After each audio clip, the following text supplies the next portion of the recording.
This is TJ Paul with HPGWraps.com. Going to make a little quick video to kind of help you with the measurement templates. Just got through wrapping this car for Matt's Sojourner. We're going to use his to kind of point out some things on the measurement template.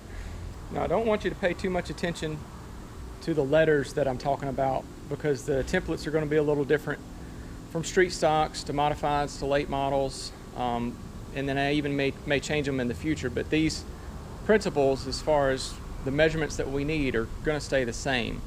The first one I put on there is the Z measurement because it's one that gets overlooked so much and it can be really important to the wrap. What it is the difference between the top of the quarter panel here and then if there's any part that's further back, the Z is going to tell us what that is.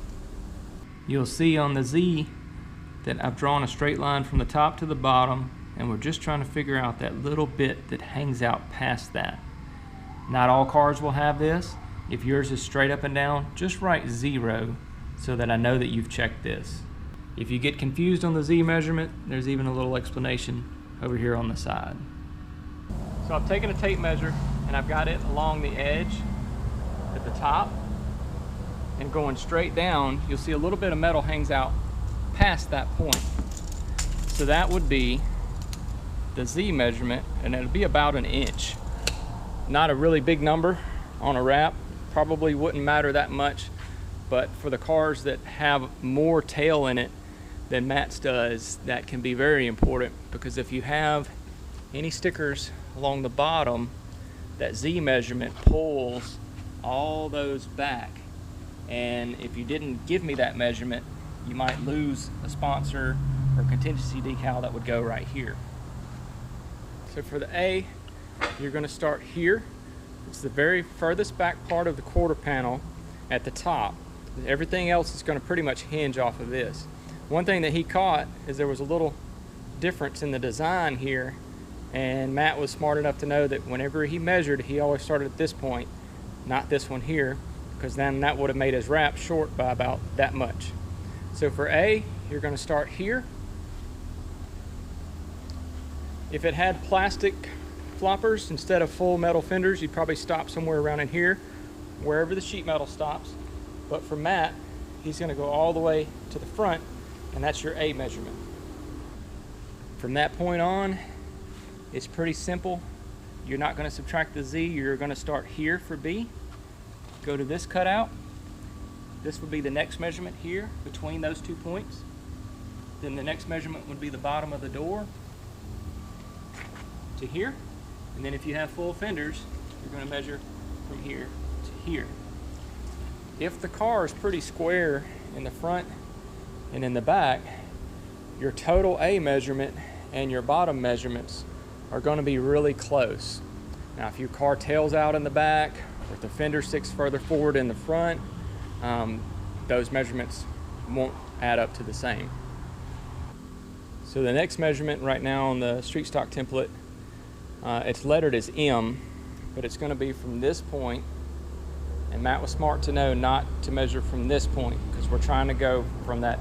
This is your primary #1 starting point for pretty much everything. This is just a little difference in the design of the body.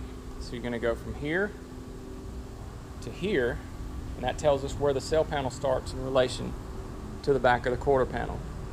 And of course, the next measurement would be the bottom of the sail, and then we get the length of the top of the sail. Pictures really help because sometimes the sail can lean a little more forward, so we can kind of shift that, and then that should do it. Oh. So Matt's car doesn't have a spoiler, but you can see you've got the height and length measurements of the spoiler. Pictures are helpful with that one.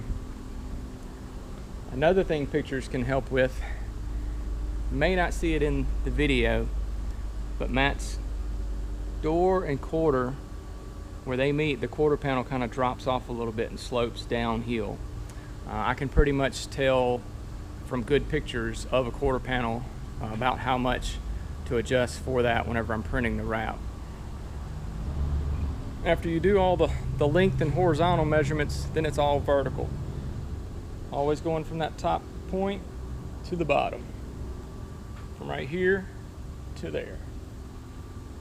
Here to here. Same for the front. Another thing here where pictures are helpful, the way his front rolls down, that can kind of help me to adjust for that as well. Then it's on to your hood, roof, and trunk. You're going to go from this point inside where the fender rolls over all the way to the other for the total width. You're going to start here and then go measure down to here for the height, and then I have a separate measurement for cars that have nose fillers like this. In Matt's case, he even added a little bit of measurement for his deck. He just sort of drew it out for how much was here because he wanted the wrap to go all the way back. Anything that's not on my template that you want to add, like a breather cutout, I highly encourage that because if he had had a taller logo or something that he was worried about getting cut off, that would have accounted for that. So anything you see not on here, feel free to add that. Roof is pretty simple, total width, total length. And you'll notice a lot of roofs curve like this, so you kind of want to get that measurement in the center for the length. Trunk, just like the hood, inside where it rolls over, all the way across for the width. Matt again wanted to cover part of his deck, so he measured from here all the way to here for his trunk measurement. This measurement template is only a piece of the puzzle.